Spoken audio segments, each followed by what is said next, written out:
99% des personnes ignorent ça. Pour changer ta vie, tu n'as pas besoin d'avoir toutes les informations du monde. Pour changer ta vie, tout ce que tu as besoin, c'est dans le cerveau. Et personnellement, j'aime bien cette citation de William James qui dit: la plus grande découverte de ma génération est que l'homme peut changer sa vie simplement en changeant son attitude mentale. Et c'est l'erreur que beaucoup font. Ils veulent que leur vie change. Ce n'est pas ta vie qui doit changer, mais plutôt ton état d'esprit qui doit changer. Dans cette vidéo, je vais non seulement partager avec toi 4 principes selon la science. Une fois mis en place, tu peux changer ta vie tout entière. Le premier principe, c'est de mettre en place une routine sportive. Personnellement, c'est ce que j'ai mis en place il y a cela quelques années. Mais je peux vous l'assurer, ça a changé la donne. Quand on constate bien dans l'histoire, l'Égypte antique, la Grèce antique, ce sont des civilisations qui ont instauré l'activité physique au cœur de l'éducation.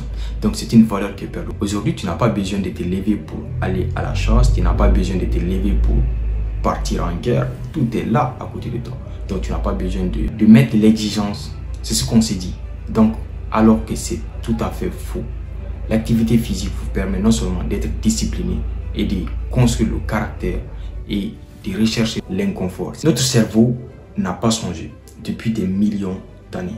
Notre cerveau n'a pas changé. C'est juste l'environnement qui est devenu trop stimulant. Donc, le cerveau s'est adapté à ça, mais ce n'est pas ça notre vraie nature. Donc, mettre l'activité physique dans votre routine, c'est l'un des premiers principes selon la science pour changer votre vie. Le deuxième principe, c'est de comprendre le fonctionnement de ces neurotransmetteurs. Je peux vous l'assurer, vous n'avez pas besoin d'être un docteur pour comprendre comment vos neurotransmetteurs fonctionnent. Et je ne vais pas citer tous les neurotransmetteurs ici, mais je vais simplement citer les neurotransmetteurs les plus importants. Premièrement, le neurotransmetteur qu'il faudrait comprendre, c'est la dopamine. Le deuxième, c'est l'acétylcholine. Le troisième, c'est la sérotonine. Et le quatrième, c'est le GABA. Donc c'est simple, la dopamine, c'est le neurotransmetteur qui intervient dans ce qu'on appelle la régulation de votre motivation. Donc ce qu'il faut savoir en ce qui concerne la dopamine, c'est diminuer sa recherche constante de plaisir et se tourner vers l'inconfort. Parce que si vous faites face à l'inconfort, vous allez non seulement tirer vos dopamines dans les choses inconfortables, ça c'est bien pour vous. Le deuxième neurotransmetteur qu'on appelle l'acétylcholine, c'est le neurotransmetteur qui est au cœur de l'apprentissage. Et je sais qu'aujourd'hui, apprendre c'est quelque chose qui est devenu difficile. Donc tout le monde devrait kiffer l'apprentissage parce que le cerveau aime ça. Le cerveau adore apprendre. Faire la lecture, c'est quelque chose que le cerveau aime, le cerveau kiffe. Pourquoi on déteste souvent ça? On s'est tellement habitué aux choses confortables. Donc, ce qu'il faut savoir avec l'acétylcholine, c'est de vraiment rester dans un état de flow. Quand je parle d'état de flow, c'est de lire un bouquin pendant 25 minutes et être ultra focus dans ce qu'on fait. Pas faire des multitâches, faire une seule chose. Si vous lisez, lisez. Si vous regardez un podcast, concentrez-vous sur le podcast, sur l'essentiel que vous comprenez. Vous allez rentrer dans un état de flou. Parce qu'aujourd'hui, l'information, il y a de l'information partout. C'est facile d'avoir les simples informations. Comment faire ça? Comment se réveiller le matin? Vous pouvez avoir des informations faciles, mais ce n'est pas ce qui est intéressant. Ce qui est le plus important, c'est de rentrer à l'intérieur de l'information que vous recherchez. Ce n'est pas de rester à la rentrée. Non, rentrez en profondeur. À ce moment-là, vous allez rentrer dans l'état de flow. Et ça, c'est bien pour le neurotransmetteur, l'acétylcholine. Et le troisième neurotransmetteur, c'est la sérotonine. La sérotonine, c'est le neurotransmetteur qui intervient dans différentes émotions, comme l'émotion de joie, l'émotion de peur, voilà, tout ce qui concerne avec ça. Et pour ça, tout ce que je vous conseille, c'est vous avez la possibilité de prendre le soleil, 30 minutes ou même 15 minutes par jour, c'est bon. Parce que le soleil vous permet d'être vital. Donc le soleil contient ce qu'on appelle de la vitamine D. Et donc ça c'est important pour vous. En ce qui concerne, vous pouvez consommer aussi des oméga 3. Le quatrième neurotransmetteur, c'est le neurotransmetteur GABA. Donc GABA permet de mettre en pause le système tout entier. C'est ce qui vous permet de vous relaxer physiquement, de nous relaxer mentalement et de vraiment être en pause. Le conseil que je peux vous donner, si vous en buvez le café, c'est important. Mais le moment auquel vous buvez le café, c'est aussi hyper important. Parce que non seulement si vous buvez le café tôt le matin, après votre réveil, vous allez bloquer ce qu'on appelle la sécrétion de l'adénosine. Donc ça, c'est pas bien. Donc vous pouvez en consommer 2 heures après votre réveil. Et si vous voulez vous coucher aussi, ne buvez pas le café tôt parce que le neurotransmetteur GABA vous permet de vous relaxer. Donc le café, si vous en buvez tôt avant d'aller vous coucher, vous allez bloquer la sécrétion de la mélatonine. La mélatonine, c'est ce qui vous permet de vous endormir le soir. Donc si vous buvez tôt le café aussi, ça va bloquer la sécrétion de la mélatonine. Donc tout ce que je vous conseille, c'est de consommer 8 ou 6 heures avant d'aller vous coucher. Donc c'est de privilégier le sommeil parce que c'est ça l'essentiel. Parce que tout tourne autour du café et voilà. Donc privilégiez simplement le sommeil. Le sommeil, c'est important. C'est tout ce que j'essaie de dire en ce qui concerne. Voilà, c'est les 4 neurotransmetteurs.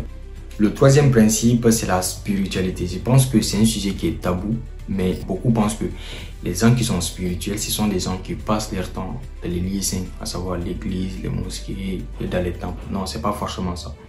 La spiritualité, c'est la recherche d'un sens profond à la vie, souvent lié à une connexion avec quelque chose de plus grand que soi, que ce soit Dieu, l'univers, la nature ou la conscience intérieure. Elle ne dépend pas forcément d'une religion ou même si elle peut s'y exprimer. Donc ça, c'est la définition que j'essaie simplement de dire. Même les personnes qui passent leur temps dans les lieux saints, ils recherchent ce qu'on appelle cet état de conscience, c'est-à-dire cet état de flow. Donc, par exemple, quand je prends la religion musulmane, parmi les 5 piliers de l'islam, la foi c'est quelque chose qui est très intéressant. Parce que la foi c'est quelque chose qui est personnel, c'est quelque chose qui est intérieur. Personne ne vient vers toi pour vérifier ça. C'est toi et ta conscience qui peut juger les choses. Parce que c'est ta foi qui te fait voir que je vais faire du bien, je vais faire du mal. Donc même si les facteurs externes, lui il est comme ça, lui il est comme ça, mais c'est toi seul avec ta foi. Moi je pense que ça c'est très puissant. J'essaie de dire, la spiritualité vous permet de rester dans cet état de conscience et de dire, est-ce que ce que je suis en train de faire là, je fais du bien? Est-ce que ce que je suis en train de faire, est-ce que c'est du mal? Voilà, c'est ça la spiritualité. Moi, je pense que la spiritualité, le conseil que je peux vous donner, de limiter autant que possible le plaisir au détriment de l'inconfort. Parce que quand on est dans l'état de plaisir, on n'est pas conscient. On fait les choses juste inconsciemment. Et ça, on ne se rend pas compte de ça. Mais quand on fait les choses inconfortables, on est focus, on est concentré. Et ça va nous permettre de rester dans cet état de flow constant. Voilà, donc vous pouvez aussi méditer, vous pouvez prier, ça dépend de la religion et tout, mais quand même tout est bien. Parce que l'objectif ici, c'est d'être vraiment conscient, rester dans cet état de conscience, c'est ça l'objectif final. Le quatrième et dernier principe, c'est d'arrêter de faire en sorte que ton cerveau soit comme une passoire. Et je peux vous l'assurer, c'est quelque chose qui a changé ma vie. J'ai passé tout mon temps à rechercher de l'information, j'ai passé tout mon temps à rechercher des choses, comment avoir confiance en soi, comment sortir dans sa zone de confort, comment mettre en place une routine sportive, comment courir 42 km. Mais s'il y a une chose qui m'a aidé, c'est d'arrêter de faire en sorte que mon cerveau soit comme une passoire. J'apprenais des choses mais je ne passe pas à l'action. Quand tu apprends une chose, passe à l'action. Quand tu apprends quelque chose, passe à l'action. Je suis persuadé que 99% des gens, ils vont regarder une vidéo, un contenu intéressant, que ce soit celui-ci ou même un autre. Mais ils ne vont jamais passer à l'action. Ils ont toutes les informations. Ils ne vont pas passer à l'action. Si vous apprenez quelque chose, passez à l'action. Si vous ne passez pas à l'action, vous avez de la connaissance. Mais c'est seulement en passant à l'action que vous allez comprendre ce que cette connaissance peut vous donner. C'est la clé de faire le changement. C'est la clé de changer sa vie.